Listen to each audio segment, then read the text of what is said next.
Sud Radio et vous, l'immobilier, chaque année en moyenne, 6 000 Français décident d'acheter en viager. Alors c'est relativement peu vis-à-vis de l'ensemble du marché, mais c'est un marché qui est présenté tout de même comme étant en plein essor. Est-ce que c'est vraiment rentable? On en parle avec vous, Bérénice de Villefloriot. Bonjour. Bonjour Benjamin. Rédactrice en chef de Radio Imo. Alors faut dire déjà, on commence par là, il n'existe pas un type de viager, mais deux principalement. Tout d'abord, le viager occupé, en quoi consiste-t-il exactement lui ? Alors le viager occupé, Benjamin, c'est le cas le plus répandu en France. Le vendeur vend son logement, mais il continue à l'occuper jusqu'à son décès. Juridiquement, il peut conserver soit un usufruit, c'est-à-dire le droit d'y vivre ou même de le louer et d'en percevoir les loyers, soit un simple droit d'usage et d'habitation qui lui permet donc d'y vivre, mais pas de le louer. Pour lui, l'intérêt, il est clair, hein, il récupère un capital immédiat, c'est le bouquet qui est versé comptant le jour de la signature chez le notaire. Ensuite, il touche une rente mensuelle versée à vie jusqu'à son décès et point important, il peut rester chez lui et cerise sur le gâteau, la taxe foncière et les gros travaux passent à la charge de l'acheteur. Lui, le vendeur, il garde juste les charges courantes. Pour l'acheteur, lui, il acquiert un bien avec une décote, un bien qui est moins cher. Il se constitue un patrimoine sans passer par une banque, sans crédit immobilier. Ça, c'est un gros avantage. L'inconvénient, évidemment, c'est qu'il ne peut ni habiter ni louer le bien tant que le vendeur est en vie. Donc voilà. Ça, c'est pour le viager occupé. Qu'en est-il du viager libre? C'est l'autre principal viager qu'on a. Alors, le viager libre, c'est l'inverse. Le vendeur quitte son logement, l'acheteur prend possession du bien immédiatement dès la signature. Il peut y habiter ou le louer et percevoir les loyers. Avantage pour le vendeur, le bouquet est plus élevé et surtout la rente est nettement plus importante puisqu'il n'y a pas de décote d'occupation. Inconvénient côté vendeur, il doit avoir une solution de relogement. Donc, c'est souvent choisi par des seniors qui partent en maison de retraite, en EHPAD ou qui déménagent chez leurs enfants.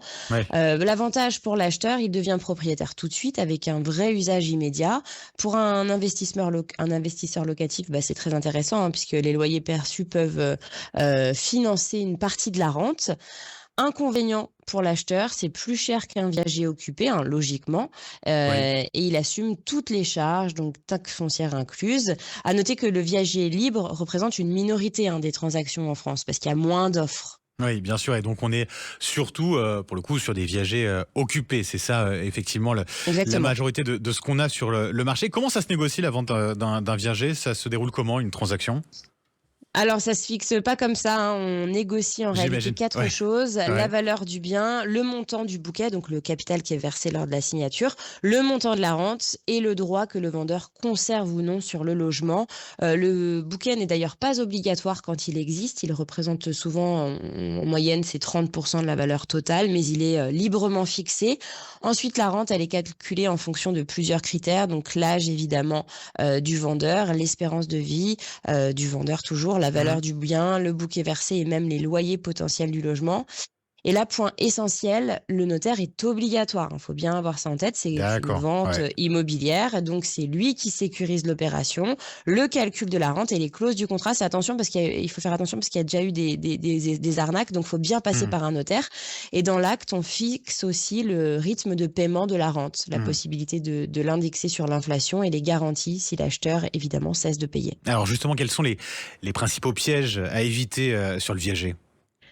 Alors, il y a plusieurs pièges, évidemment. D'abord, c'est le risque d'impayé de rente. Il faut prévoir dans l'acte une clause résolutoire et des garanties comme le privilège du vendeur. Ensuite, il ne faut pas oublier l'indexation de la rente sur un indice, sinon elle perd de sa valeur avec l'inflation. En ce moment, il y a l'inflation qui augmente. Qui repart en plus, Voilà.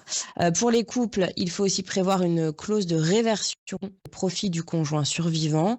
Et autre point très sensible, la vente en viager à un enfant qui peut poser des difficultés sur le plan successoral.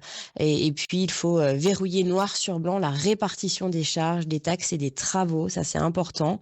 Et en complément, une assurance décès de l'acheteur peut être utile pour sécuriser le paiement futur de la rente. Et alors, comment avoir accès au marché des viagers? Est-ce qu'il existe, alors je sais pas, des sites internet ou des agences immobilières qui répertorient toutes ces offres? Oui, oui, oui, clairement, on trouve aujourd'hui des annonces de viagers sur, les grands portails immobiliers classiques avec, des filtres, dédiés, hein, aux viagers, hein, par exemple sur Bien Ici, sur Se Loger ou, PAP. Il existe Mmh. aussi des réseaux spécialisés comme l'Office du viager, Viagimo, ou, d'autres acteurs. Mais le bon réflexe, c'est pas seulement de regarder l'annonce, il faut aussi faire relire le dossier par un notaire ou au besoin, Mmh. de se faire accompagner par un autre professionnel, des personnes qui sont, qualifiées parce qu'en viager, l'annonce donne une première idée, mais tout se joue dans le détail juridique et financier du contrat, Et qui est oui. plus complexe qu'une vente, classique. Et oui, et c'est pour ça que le notaire est obligatoire, vous nous l'avez dit effectivement sur les viagers. Merci beaucoup Bérénice de Villefloriot pour toutes vos explications, rédactrice en chef de Radio Imo, je le rappelle, et puis on vous retrouve tous les samedis midi dans Parlons Imo sur Sud Radio avec Sylvain Lévy-Valency. Belle journée à vous Bérénice.